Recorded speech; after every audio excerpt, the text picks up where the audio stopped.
adlaw nga Biyernes karon mga kaigsuunan.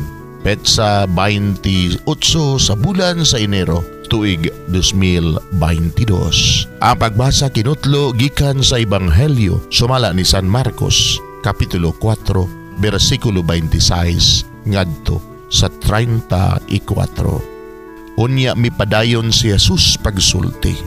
Ang paghari sa Dios sama niini. May tao nga nagsabod og binhi sa iyang uma.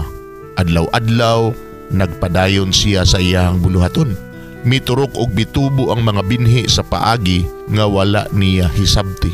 Ang yuta pinaagi sa kinaiya niini nagpatubo og nagpabunga sa mga tanom.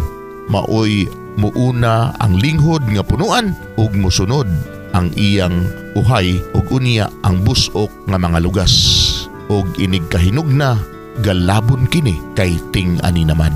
Unya nangutana si Jesus, sa unsa mang butanga ikatandi nato ang paghari sa Dios ug unsa mang sambingaya ang gamito nato pagsaysay niini. Sama kini sa liso sa mustasa nga maoy labing gamay nga liso dinhi sa kalibutan.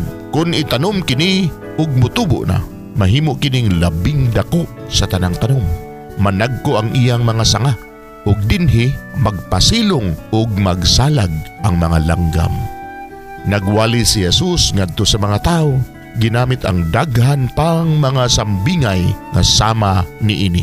Wala siya gisulti kanila nga wala ipaagi sa mga sambingay.